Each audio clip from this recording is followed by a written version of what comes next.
Welcome to the Living Consciously TV show. I'm your host and moderator, Coach Steve Toth, and we have an incredible show for you today. Our theme today is Keeping It Real. Let me introduce you to our guest and also our self-growth expert panel. And our guest, of course, is on the top left-hand corner, and her name is Brenda Epperson. She's an actor, a singer, and she is joining us from the beautiful city of Hollywood. Welcome to the show. Thank you. Whoop, whoop, whoop, yeah. Good to have you here. Thank you so and much. then, of course, our panel, and let me see who I want to pick on. I want to pick on Ninon. Ninon is right next to Brenda to the right. Ninon de Verderosa, she's also joining us from Hollywood. Actually, Hollywood Hills, right? That is correct. We're in the Hollywood Hills. It's a beautiful day, and everybody be jealous because it's absolutely amazing here. Fantastic. Thank you for being here. And then, of course, we have Jamie Lerner on the left bottom. Welcome to the show, Jamie. Jamie is joining us from Chicago, the beautiful city. The old Opera Land is where she's joining us from. Welcome to the show. Well, we can't have her. Yeah, I don't know what's happening with her, but we'll figure it out. So next to her, to the right, we have Helen Kerrison. She is our self-growth expert as well. And she's joining us from Belgium, Brussels, Belgium. Welcome to the show. Thanks, Steve. It's not a sunny, wonderful day here. It's wet, cold, and it's dark. Okay, we will work with that. So here's how the show is going to go today. What we're going to be doing in the first segment of the show, we will be answering the question, all of us on the cast, what is really the Living Consciously show is all about? And then in the second segment, we will be having a great discussion about the issues and problems with keeping it real. And then in the third segment, we will be talking about some of the solutions and some of the modalities that our cast members have used in their practices or in their lives to help our viewers and ourselves how to keep it real.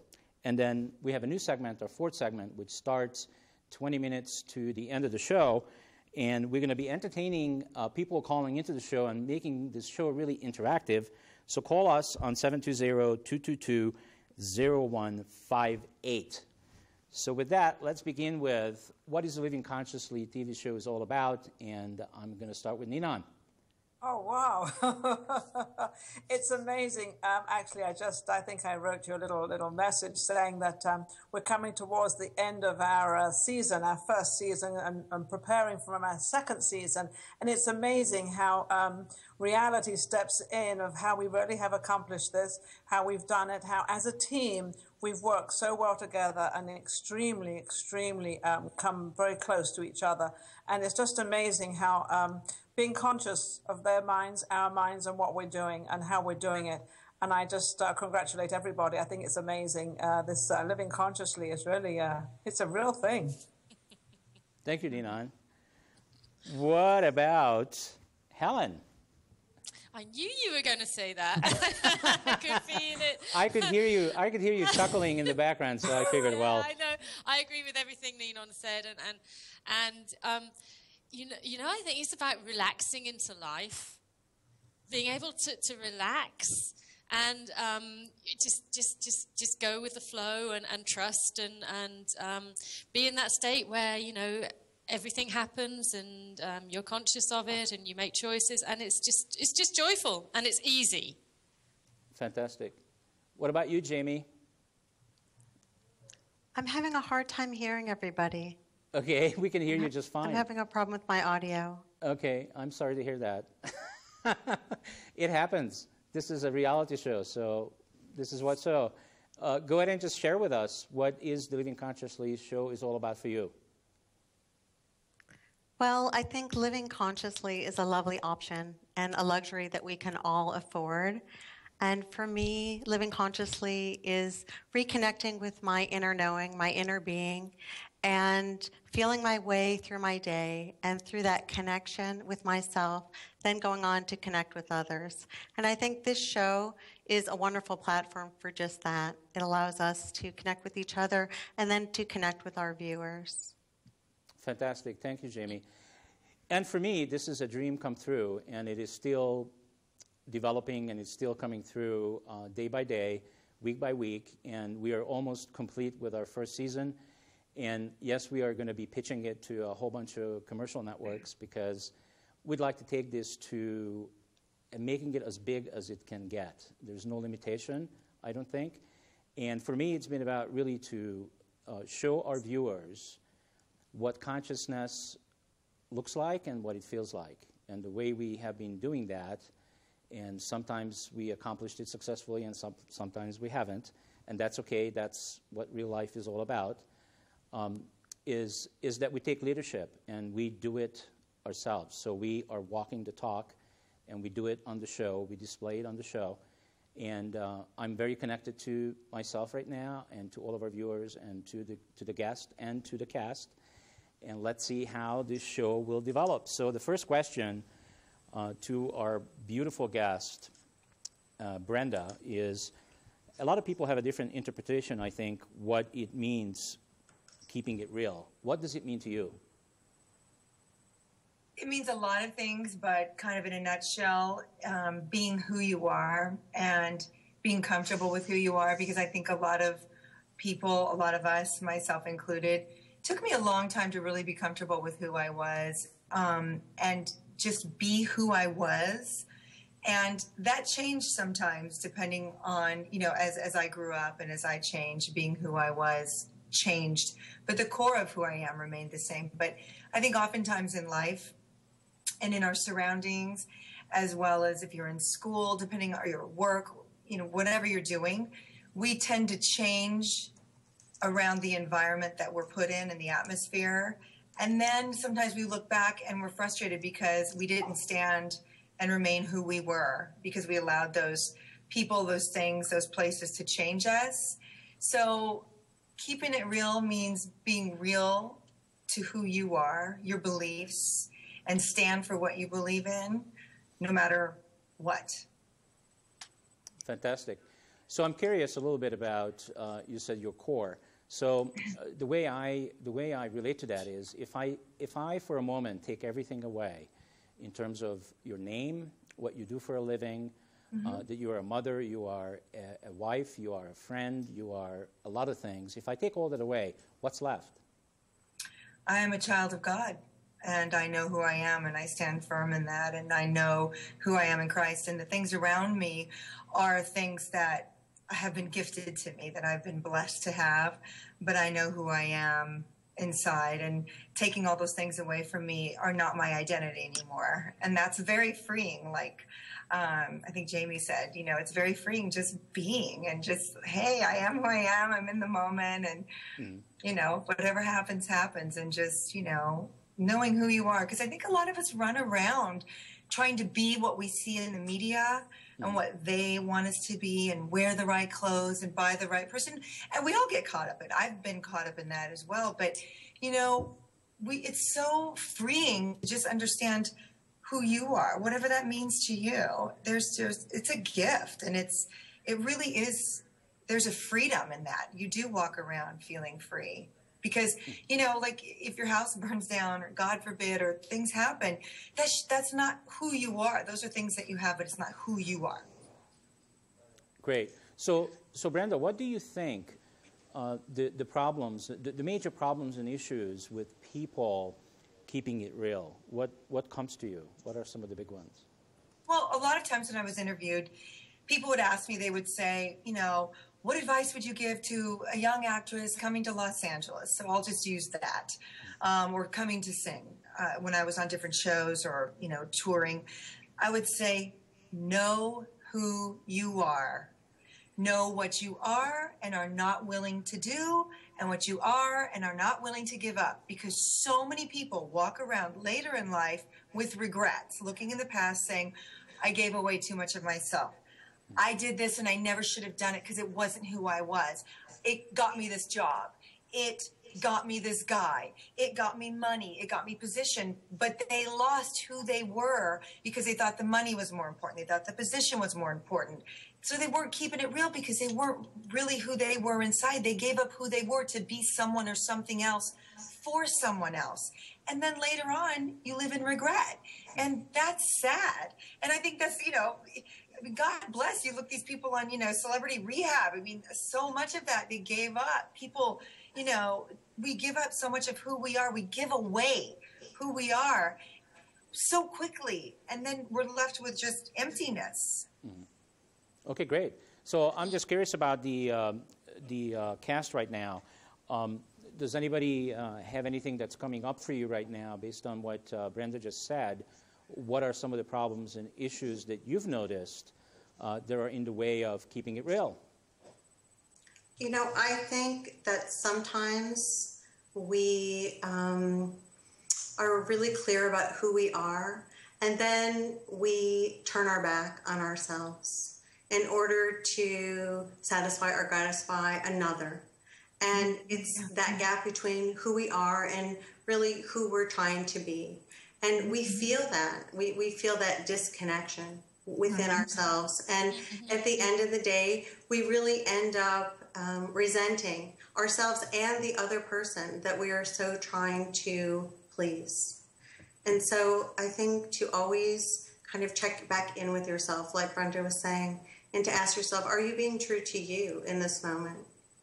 I love that. Yeah, I agree with that. Yeah, I love that. Yeah. It's about staying in integrity with yourself. It's about it's about knowing that whatever you do, whatever you say, however you behave, it rings true. It's true with your essence. It feels right. Yeah. Because so often we do stuff that doesn't feel right, and it's in that split second. You don't have a long time to think about it. It's a split second that you have that choice. And it's about being there and seeing it and feeling it and being who you are at that time. I think it's sometimes it's that we truly want to try to fit in, and we want people to like us, and we think who we really are they won't like, so we try to put on this air or put on all this stuff. But it has nothing to do with us, nothing to do with us at all. And I think, as Brenda was saying, very much into the acting side of it. And a lot of the younger generation, then kids come out to Los Angeles to become movie stars, and they think they have to do all this stuff and put more makeup on and be crazy out there. And that... It's like, it's like saying that life is an external performance. And it's not, because as soon as you become who you are, then you're living an incredible life, and people really like you then, because you're different and you're who you are, and you come over that way. You don't come over as a phony. You come over as who you are. If people don't like you, there's nothing you can do about it, because you're just being who you are, and it's like you're trying to offend somebody. But if you don't like me because maybe I'm too loud, I'm a foghorn, like we were talking about, like I'm really hyper. I'm sorry, but that's who I am, and if I don't be sorry. It's the same. Like, I'm comfortable with who I am. That's it. You get what you get. Yeah, being comfortable in your own skin is very, very. It's hard for a lot of people to do, and I think it definitely is a learning thing. And I think it's something that should be taught at a young age. You've got 2 young kids, and you have to make them feel very secure as to who they are. And if they feel they've made a mistake, I think you have to say, no, you didn't make a mistake. That's who you are. And that's fine. And it's okay. I mean, if it's something really bad, you do obviously guide them the right way. I have an opinion about mistakes. I don't really think there's too many mistakes. A mistake is something you don't learn from. If you learn from it, it was a mistake. If you do the same thing again, then you're stupid. Yeah, then you're an idiot. you just have Get back to reality. Or ignorant. No, it's just a deeper learning. There are levels of learning, There's something you don't get it first time. And so you have to hear it a second time, and maybe even a third or a fourth. But, but isn't that the power? That's the power of learning. That's what we do. That's the power of learning. That's the power of being accepting what it is, accepting doing something wrong, and accepting and say, well, I'm not going to make the same mistake again. As you said, Brenda, the first time is fine, the second time you're an idiot. But that's the power of the beautiful part of learning. Right. Absolutely. I would like to say that I think that if we could live our lives as a series of moments and outcomes, then there are no mistakes. And really, it's just a moment and an outcome and on to the next moment. So I agree with that. I agree with that to a point. I mean, if you shoot somebody, you kill them, you made a mistake. You know, that's a mistake. Bottom line, rock bottom, you killed somebody, you made a mistake. But I do agree with that up to that point of harming somebody else physically. I agree with that. yeah, because I think we're awfully hard on ourselves in terms Absolutely. of, you know, what choices that we make consciously or unconsciously. And it's important to be forgiving and to not let that get in the way of getting on to the next moment. Because really, life is a series of wonderful moments. Well, and I loved what you said earlier, which like resonated as a singer. I use that word, or it's like it resonated so much with me because I gave up a lot of who I was in my earlier relationship. And you're right. And I lost who I was, and then I wasn't happy. And we weren't happy. And, you know, it's so true. I think we as women, too, we tend to give up so much of ourselves for a man or a relationship because we want to please them. And then we end up losing who we are, right? Yeah, and we don't like ourselves or the other person. So it's a lose-lose, a win-win. Everything gets lost. Okay, Well, so we live our lives through somebody else. And that's logical if you think. If you don't know who you are, that's what you're going to do, isn't it? Right. It makes, it makes sense. I think you can still know who you are and do it. I think sometimes we get caught up in wanting to please that other person so much true. that we then don't even consciously realize we then slowly lost who we were because it's a slow process. I don't think all of a sudden, boom, you just turn and you're like, oh, you know, what happened? It's Where have I gone?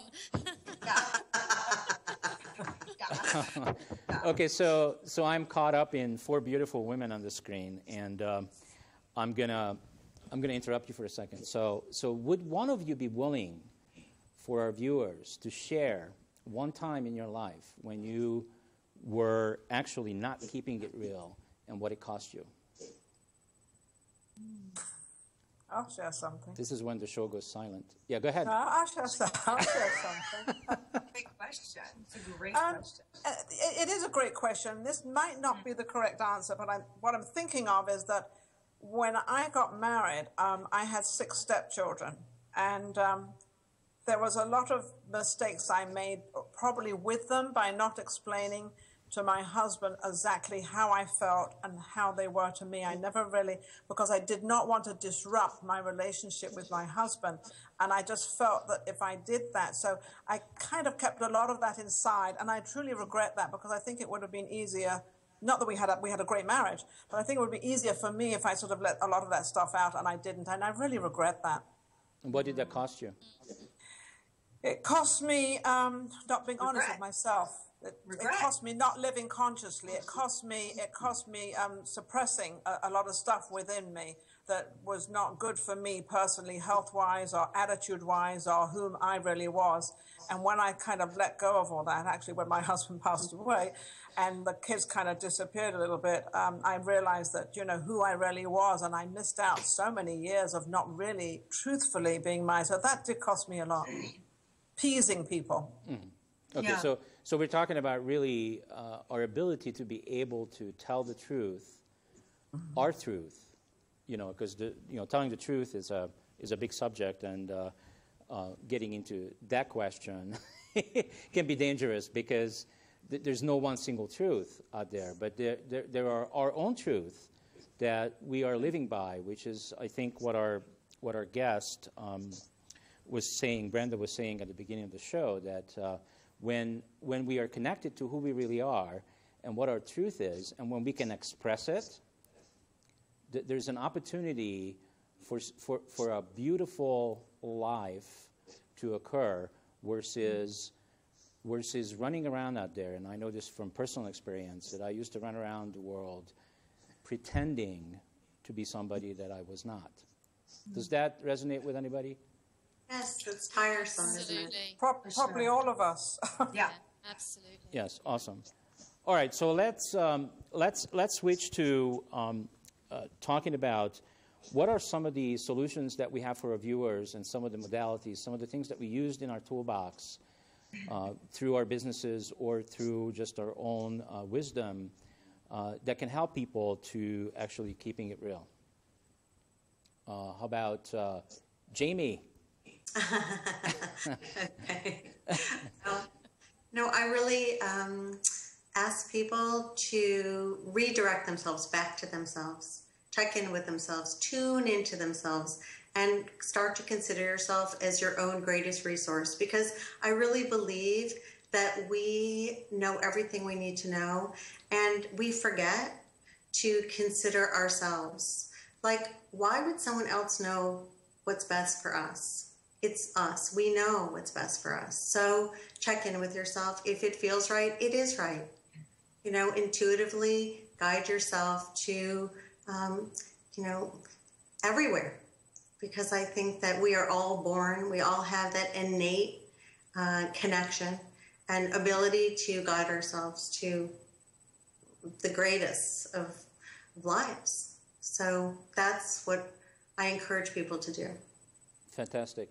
Now, I know I'm going to ask Brenda now, because this is something I know about you, but I think our viewers may not, and that is, and this is what I call, one of the things that I call keeping it real, and I'd like to know how you did it, which is, I know that you've been asked by Playboy magazine to be in the magazine, and you turned them down.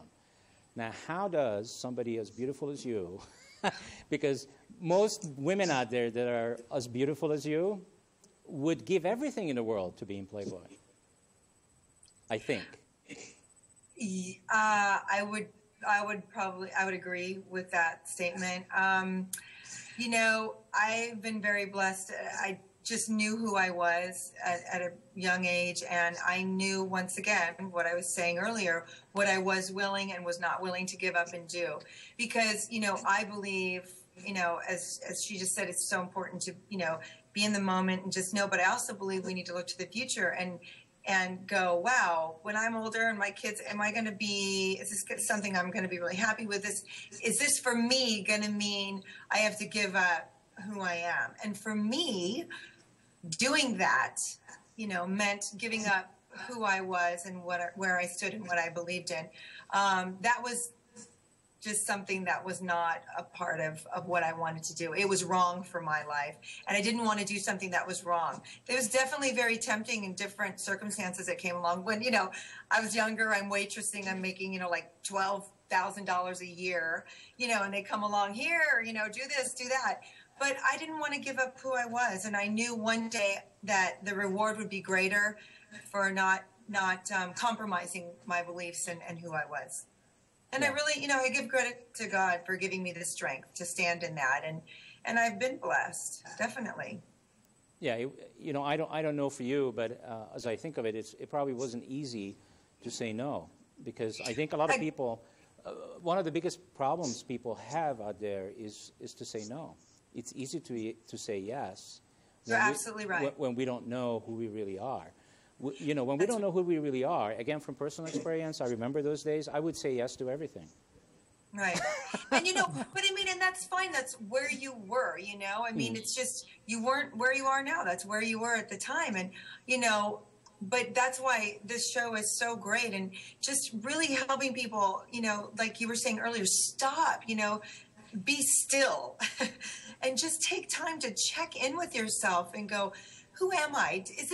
Am I doing this just because, like, oh, this is that institution, and I'm just going to run to it? Or is this really who I am? And we just run and say yes to all these things without really thinking of the consequences down the road, or really every time we say yes to things, we're giving up a piece of ourselves. And, when you keep saying yes, you don't have any pieces left. And later on, you're going to not have much of you left. And then you got to find out who you are all over again. And that's not easy. Yeah, that's beautiful, Brenda. So in a way, what I'm hearing also is that if we can, anytime we're about to say something or do something, we can pause for a moment and ask ourselves, is what am I about to do, or what am I about to say, does it really serve my highest self, who I really am, the magnificent human being, and the reason why I came to this planet to experience? Does it really serve that? I think as soon as we are able to ask that question and listen for the answer, I think we're on the right track. What do you think? Beautifully. I think that I could not have said it more beautiful myself. You should have a talk show. That was I'll consider it. So I'll consider it. Wait, I got to write this down. Hold on. Did anybody write this down? I'm like, It's a funny thing. When people ask you a question, you don't always have to answer. We always feel we're put on a spot and we have to answer. You don't always have to answer. You don't have to answer them, or you can ask them why. When people ask you a question, you don't really want to answer them what they want, or they're being nosy or whatever. You don't have to. Check yourself. You don't have to. You can, why don't we say more often, just give me a little while. I just want to reflect on that. But we don't. We have this sort of immediacy. Bounce in, that we have to react. And it's really interesting about quieting the mind. That's something that I work with the people I work with. So you cannot listen to the messages when you've got your distraction and your chatter and your ego and everything going on. You have to quiet yourselves. And how easy or how difficult is it to quiet your mind? Well, it's different for everybody. Yeah. It's very different for everyone. We have a young lady in New York called Nan, and I wrote her an email last night. And I told her in the email, I said, have a beautiful weekend, but please take some time for yourself. And she wrote back and she said, yes, I'm going to take 2 hours for myself. That's good. And I think if that message, we can give that to our audience out there to just sit back and take some time for yourself and sort of, relax and just wonder what it's all about and get yourself back into whom you are. Fantastic. And I just wanted to also remind our viewers that I think it's coming time to call in and make the show really interactive. So I just want to remind everybody that our calling number is 720-222-0158. Again, the call number is 720-222-0158.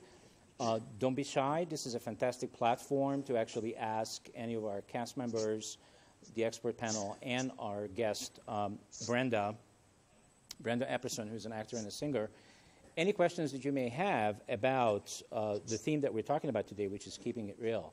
So, again, we invite you to call that number, 720-222-0158. All right, so moving on, I'm wondering, is there any modalities that the expert panel is familiar with that have used in the past, modalities maybe like meditation or other things, that you would recommend to the viewers to be able to really get to know themselves, who they are, and how to keep it real? My thing was that I tell many people this actually. It's over the years. I've always said to them, and I've always said, go to your bedroom and sit on your bed and just sit there, even if you don't think of anything or you don't end it, but just calm yourself down and just totally relax and just feel comfortable within your own body and just let everything out there disappear and just sort of kind of relax and think of yourself and what you want to do and who you are and just have some quiet, tranquil time. I think that's a good thing to do, even if it's 10 minutes, even if it's 5 minutes, it doesn't matter, because I know a lot of women don't have a lot of time, but just sometime, find a quiet place. Not necessarily a bedroom, but that's what I always say, because I always think that's a quiet, tranquil place. It's a place where you sleep, you relax. Okay, great. So I think we have our first caller. Susan is on the line. Susan, are you with us? Where's Susan? Susan, are you with us? Is it coming through the studio, Steve? It's supposed to be. Hi, she's Susan. On hold. She says she's on. Hi. Hi, Susan. How are you? I'm great. I'm enjoying your show. Thank you for calling in. What is your question for us? My question is about keeping it real. What is one of the most difficult experiences any of the ladies had where they had to keep it real? Maybe like something embarrassing happened or something where they just, had to be positive and keep it real in a difficult situation and how they got through it. Great question. Who would like to take that one? Keeping it real through what was that? She wants a real embarrassing. She's requesting a real embarrassing situation that you would be willing to share. Oh, good Lord! I think I've had so many of them. Yeah. I don't mind admitting, yes, I've had some embarrassing moments, and you just face them, and you don't want to acknowledge them, no, but yes, I've had quite a few of them, and they happen. Acknowledge it, march on, and just try not to make the mistake again twice. Right, right. Yeah. I think too, like what you said, acknowledging it, keeping it real is also part of, accountability. A lot of people, things happen or we do things or say things and maybe we've hurt somebody, be accountable and just go to them and say, hey, look, I didn't mean it that way. Are you okay? I'm sorry or whatever. Just, be also conscious of people around us, that maybe they're coming from a different place and, I've fallen on stage before and gotten up and been like, hey, you want me to do it again? It is what it is. Yeah, but Brenda, that's you. I'm like, Brenda, hey, you would do that. I'm thinking I'm all fat and boom. Brenda would get right back up again and, she'd be fine like nothing happened. That's you, Brenda. I was like, woo! Hi, okay. Keep it real. What are you going to do? That's right. I think that's really true because it's been done. Whatever has happened has happened. Right. Whatever situation, it is what it is. So it's you who choose your response to that situation. Right, You choose the response, and so it's about going in that second and actually going inside and saying, the person I am, how am I going to choose to respond to that? And stay in my integrity and stay who I am. And Actually, you know instinctively. It becomes rather human, actually, because I think we all make mistakes and we all have these problems. And I call it just a moment in time. These things happen. And it's real. Actually, somebody really get to know you that way because they can look at you and say, oh, well, she makes mistakes as well. Yeah. Now I don't feel so bad, So I think that's being real. It's great. Right, and that's what I was talking about earlier, how, everybody puts on a front and a facade and a this, and I feel like it's just sending such a wrong message to the kids looking up to people in the business or whatever they're doing, that they never have problems, they never, fall, or we all do the same things, and just with the young girls, like some of the women out there, oh, I eat everything I want and I don't have to exercise. It's such a lie. I sat with these people. They order a big plate of food. They have one bite and they shove it away. You know what I'm saying? And it's just, I get frustrated with people not just saying, look, I don't eat very much because I can't. I've got to be in a bathing suit or I've got to be in front of the camera. Whatever it is, just, be real about it. It doesn't matter. Right? Doesn't matter. Be just real. Stop. So I'm not one of the ladies, but I'm willing to share one of my most embarrassing experience, which was my first paid public speaking engagement, where I was speaking in front of a whole bunch of purchasing agents, probably, I would say, 200-300 of them. And I over-prepared for my speech, and I over-rehearsed everything in my head, and I wasn't connected with who I really was. I was really connected to who I wanted to be. So when I came to the podium, this was in a hotel, when I came to the podium, not one word would come out of my mouth. That's definitely a moment in time. I wanted to die. I wanted to crawl up.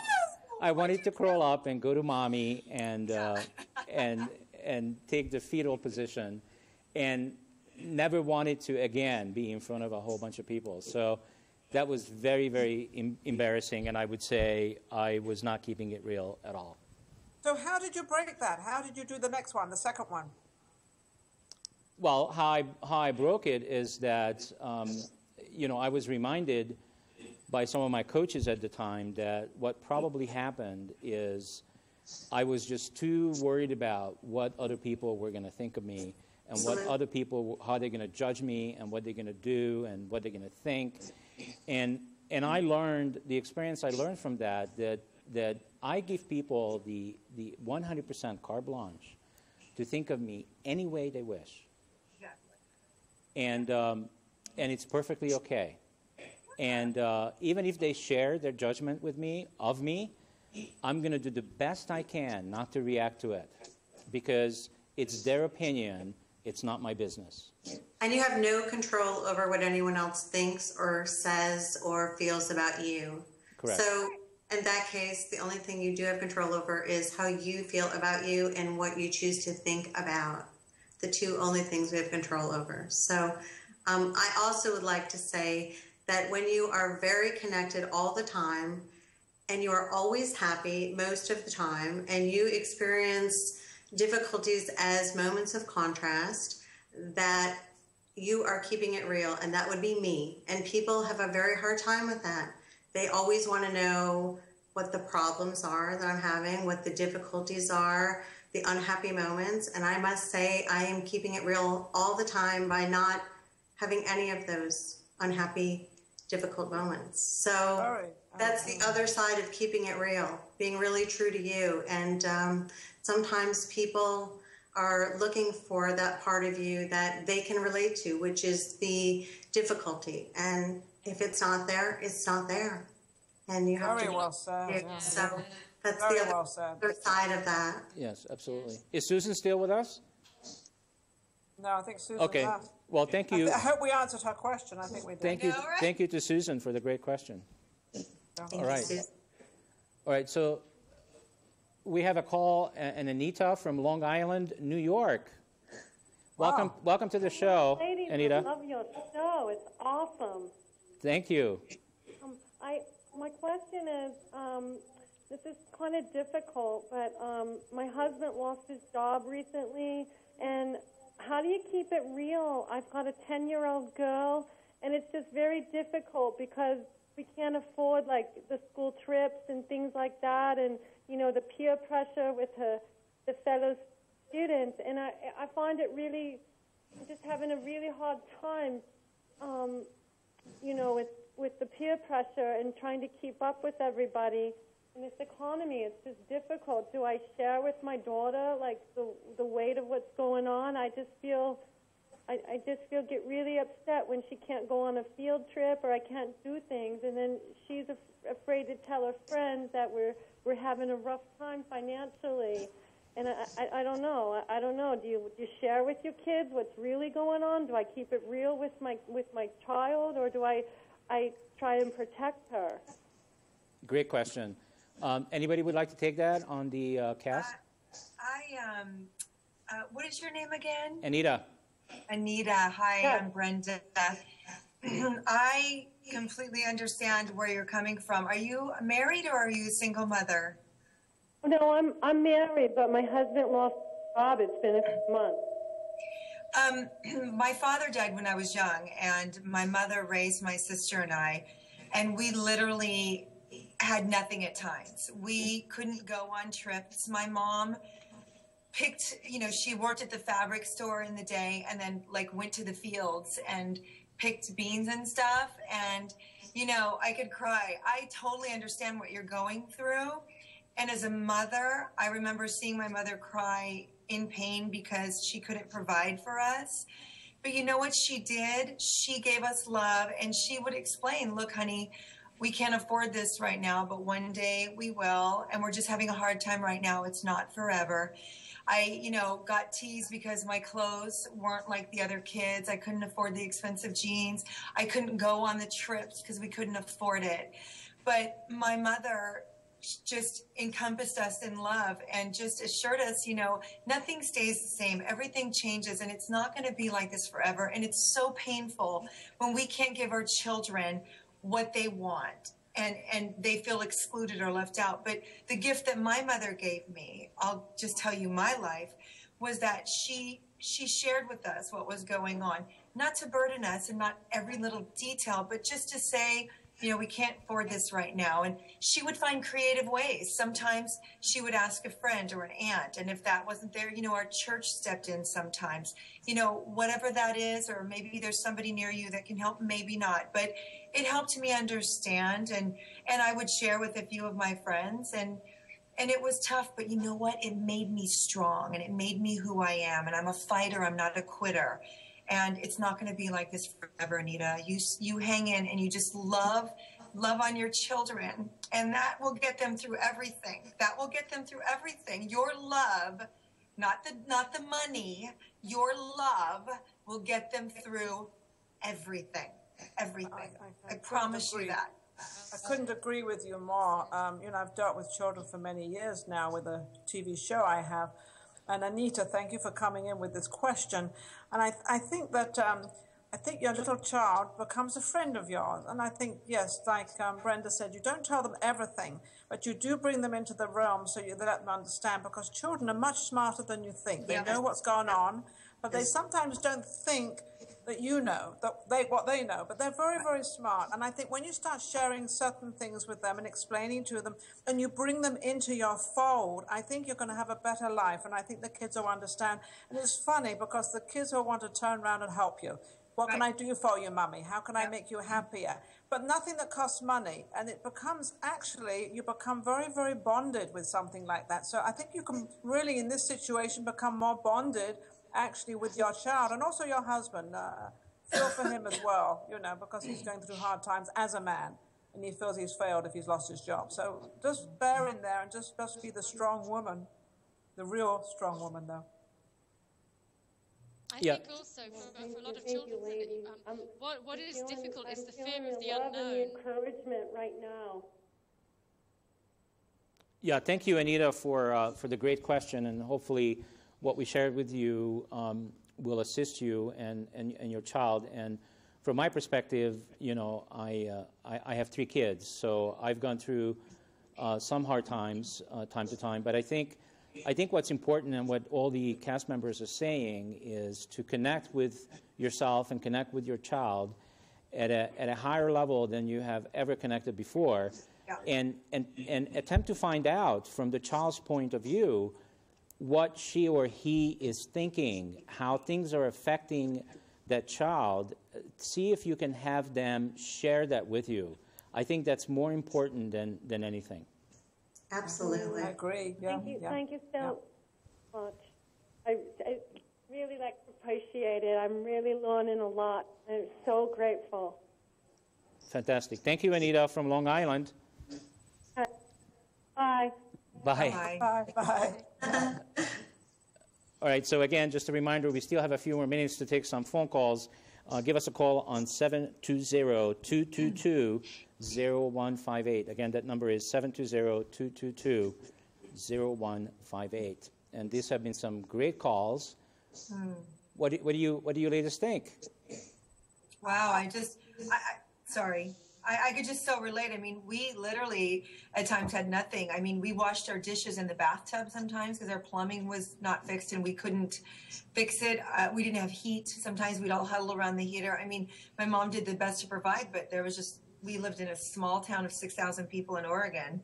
There wasn't any jobs out there. She would pick in the fields. So it was just not easy at times, a lot of times. And we didn't have any money. I mean, and I can just so relate, and it just breaks my heart. But, just like you said, and everybody said, just being real with your children, because they know, like Nina said, what's going on. They do. They're smart. They are so smart, and we can learn so much from them. Oh, right? Yes, and when we are connected to ourselves in our truth, they feel more secure with who they are. Yeah, that's right. So that is the best way to give them reassurance, is to stay connected within ourselves. I think that's the message we want to give to our audience out there, especially with the hard times. I have been doing some foreclosures and modifications, and I found out, so many single mums out there and are struggling and losing their homes and losing everything. And I think the most important things to mums out there, most definitely, is stay connected with your kids, and don't be afraid of letting them know what is going on. They will absolutely turn around and help you, and you will be sort of stronger that way, I think. Right. Good. That's right. I mean, I was going through a really hard time, and my oldest daughter, who's in high school now, just a lot was going on, and, I ended up, getting a divorce, but I would literally pick her up from school. I'd have my sunglasses on. I'd been crying all afternoon, but I have my sunglasses on. She'd open the car door and be, "Hi, honey." She'd go, "What's wrong?" She knows. They know. Yeah, we can't hide from them. And it was we think we can, but we can't. No. Yeah. And let's talk about this for a second. By the way, Nina, we would love to have your cam started back up again, because we love it when you're moving. But other than that, I think we should also talk about, because a lot of us as parents would have a tendency to, in the quote-unquote trying to protect my child, to lie to them or cover things up. Right. Let's talk about that for a moment. What do you ladies think? Well, I think that we're providing an example for them to disconnect from themselves, and it doesn't work. So once again, I would highly suggest people to stay as connected and real with themselves, and then through that connection, assist their children in staying in their own connection with themselves. You know, and that's what I would hope for people. Well, kids, you know, lead by example. And if you're lying to them, they're going to do the same thing. Again, like Ninon said, you don't have to tell them everything, all the gory details. And, oh, if I don't, you know, pay the bill by tomorrow, the lights are going to be turned off necessarily. You don't have to be so specific. But, you know, to just share with them struggles when they already see what's going on, you know, it's real, and not lying to them, because they will do the same thing. Yeah, I think if you think lie we do it out of. Sorry, Nina. I think we do it out of protection. We feel that it's protective, and we're protecting ourselves at the same time. We're putting that shield around ourselves, and you know we've learned that that's the way to deal with these difficult problems, that we protect, and we're protecting our children. Whereas in actual fact, we're doing the opposite. Right. Totally, yeah. Totally the opposite. But Well, that we're has teaching to, them to that has lie, to be Will. relearned. It has to be relearned. Yeah, I agree. If we It lie has to to be them, relearned. yeah, when we lie to them and we tell them the wrong, they know. Don't think they don't know. They know. So we're actually teaching them to lie because they think, well, Mum did this and Dad did this and I can do it now. So that's not really a good way to go. And trying to hide things, we're real. Keep it real. They don't always know the motives. They don't know that we're doing it for the best of reasons, or so we think, to protect them. You know, they just see it and they feel it energetically, and they perceive it. They perceive it the way they're going to perceive it. Well, and they perceive it. They perceive it when they're ready to understand it and hear it too, which is very interesting. Because my daughter asked me some very hard questions as she got older about, you know, her father, first marriage. And I always said to her growing up, I'm never going to lie to you. If she point blank asks me, I'm going to tell her. And she asked me some very difficult questions, which I will not say. And I told her the truth because I figured, you know what, if she's asking me, she's ready to hear. And it was a beautiful thing. Because I was like, oh, I want to protect her from this. I don't want her to know these things, blah, blah, blah. But you know what? She was ready to hear. And it really is freeing for both of you. And it does bond you. And when they ask, they're really ready to know. Yeah, absolutely. Yeah. And we are here to teach them. Yeah, fantastic. So again, from my own experience, I've been divorced twice, right? So my first time divorce, my ex, we have 3 kids together. So believe it or not, after 13 years of marriage, we're still friends.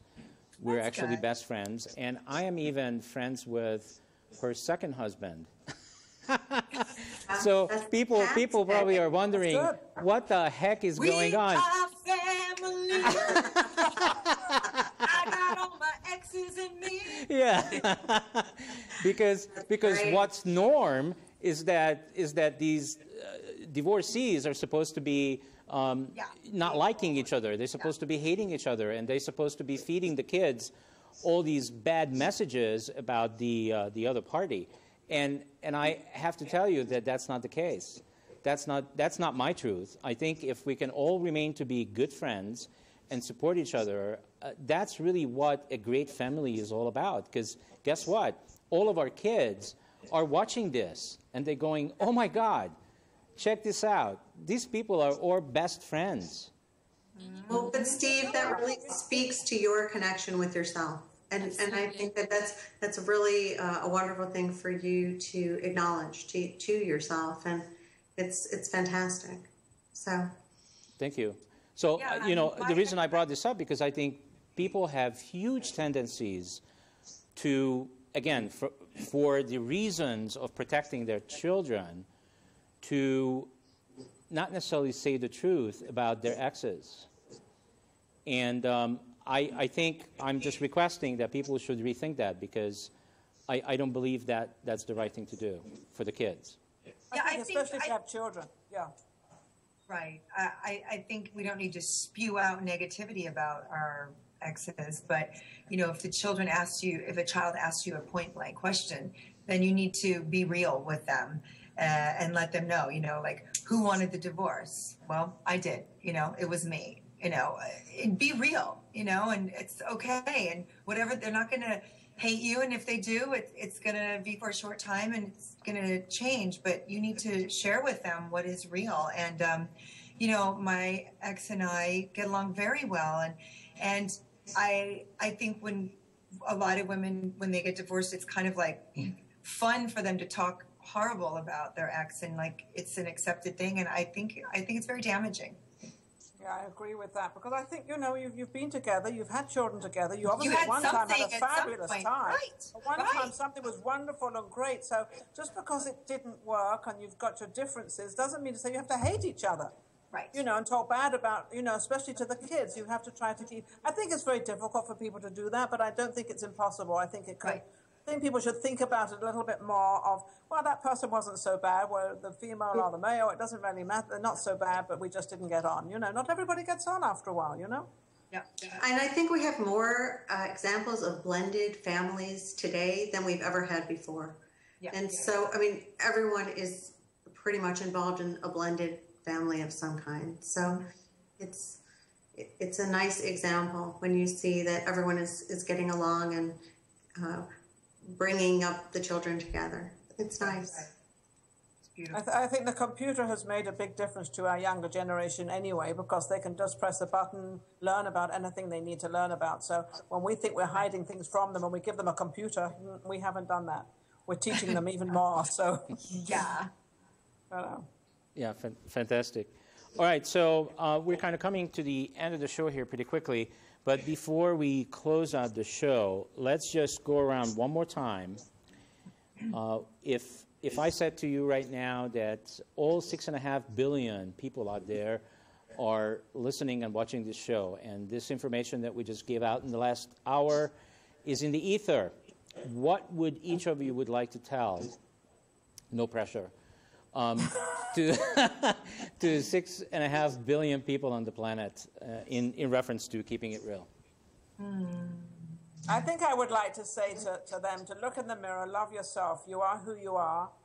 You are born who you are. You cannot change anything about you as of being born. You can change your religion if you want to. There's a few things you can change. You can't change the color of your skin. You can't do anything like that. But I think you should accept yourself. Love yourself. Look in the mirror and say, now what am I going to do with this? I'm going to have the best life and make it the best. And I'm not going to blame other people for my mistakes. I'm going to acknowledge myself, and I'm going to be who I am. And I'm not going to be afraid to let anybody know out there who I am and live a good life. I agree. That's what I was going to say. Love yourself and love one another.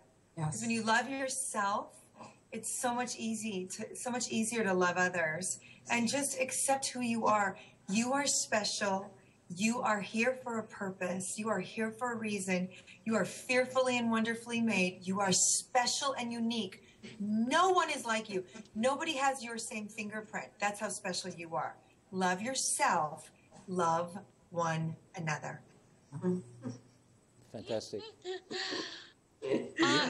I agree with all of that, obviously, and I would add in also to be able to forgive yourself, to be able to forgive yourself first of all, because when you forgive yourself, you set yourself free. Yep. Forgive others, because in forgiving others, you also set yourself free. And it's that freedom that you need to be able to really connect with yourself and be who you are. So forgiveness is essential. Yeah, it's fundamental. Great, thank you, Helen.